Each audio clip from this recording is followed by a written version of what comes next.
ആറ്റിങ്ങലിൽ വി ജോയ് സ്ഥാനാർത്ഥി അനുരാഗിനോടൊപ്പമുണ്ട്. തെരഞ്ഞെടുപ്പ് പ്രചരണം മുന്നോട്ട് പോകുന്നു. അനുരാഗ്, എങ്ങനെയാണ് വി ജോയിയുടെ ഇന്നത്തെ തെരഞ്ഞെടുപ്പ് പ്രചരണ പരിപാടികൾ? ആറ്റിങ്ങലിന്റെ ഒരു ആവേശക്കാഴ്ചകൾ എന്താണ്?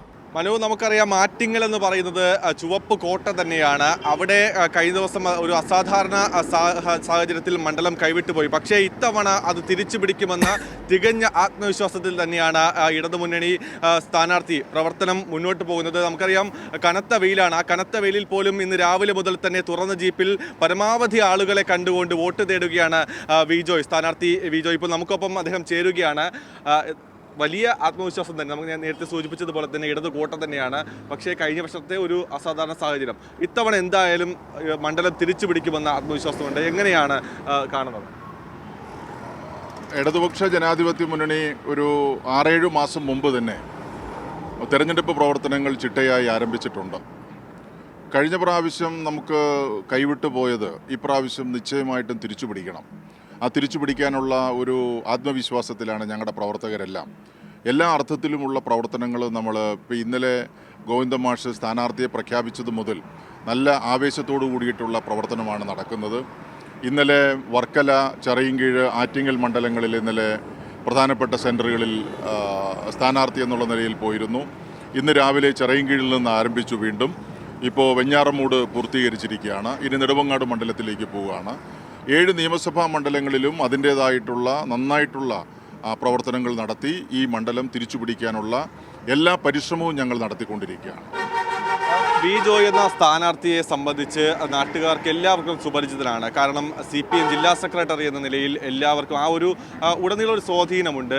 അതിനൊപ്പം തന്നെ നിയമസഭാംഗ നിലയിൽ തങ്ങളുടെ വികസന പ്രവർത്തനങ്ങളെല്ലാം ജനങ്ങൾ വിലയിരുത്തുന്നുണ്ട്. ആ തരത്തിൽ ആത്മവിശ്വാസം എങ്ങനെ ഉയരുന്നു? അതിനൊപ്പം തന്നെ അടൂർ പ്രകാശിനെ കുറിച്ച് പറയുകയാണെങ്കിൽ നമ്മൾ നാട്ടിൽ ചോദിക്കുമ്പോൾ അദ്ദേഹത്തെ കണ്ടിട്ടില്ല എന്നുള്ള തരത്തിലുള്ള പ്രതികരണമാണ് ഉണ്ടാകുന്നത്. അതിലൊപ്പം അദ്ദേഹത്തിൻ്റെ ഒരു പ്രവർത്തനം കൂടി എങ്ങനെ വിലയിരുത്തുന്നു? അല്ല, അത് ഈ ആളുകളെ സംബന്ധിച്ചിടത്തോളം അവർക്ക് കൃത്യമായിട്ട് കാര്യങ്ങൾ അറിയാം.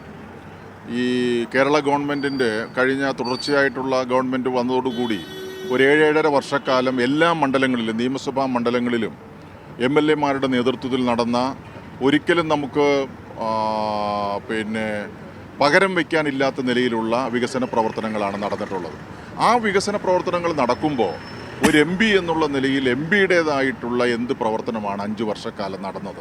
അതാണ് ഇതിനകത്തുള്ള പ്രശ്നം. ഇനി വികസന പ്രവർത്തനങ്ങൾ പോകട്ടെ, പക്ഷേ എന്താണ് അദ്ദേഹത്തിൻ്റെ സാന്നിധ്യം? ഒരു മണ്ഡലത്തിലെ ജനങ്ങളുടെ പ്രശ്നങ്ങളുമായി ബന്ധപ്പെട്ട് എന്ത് അദ്ദേഹത്തിന് ചെയ്യാൻ സാധിച്ചു? അതാണൊരു പ്രധാനപ്പെട്ട പ്രശ്നം. അത് ജനങ്ങൾ കൃത്യമായിട്ട് ഓർക്കും. ഈ തെരഞ്ഞെടുപ്പ് വരുമ്പോൾ ഞങ്ങളോടൊപ്പം ആരുണ്ടായിരുന്നു, ഞങ്ങളുടെ സുഖത്തിലും ദുഃഖത്തിലും ആരുണ്ടായിരുന്നു, എന്താണ് ചെയ്തത് അദ്ദേഹത്തിൻ്റെ പ്രവർത്തനം, അത് ജനങ്ങൾ ഓർത്തുകൊണ്ടായിരിക്കും ഈ പ്രാവശ്യം തെരഞ്ഞെടുപ്പിൽ അവർ വോട്ട് ചെയ്യാൻ വേണ്ടിയിട്ട് പോകുന്നത്. അത് ഇടതുപക്ഷത്തിന് അനുകൂലമാവുകയും ചെയ്യും.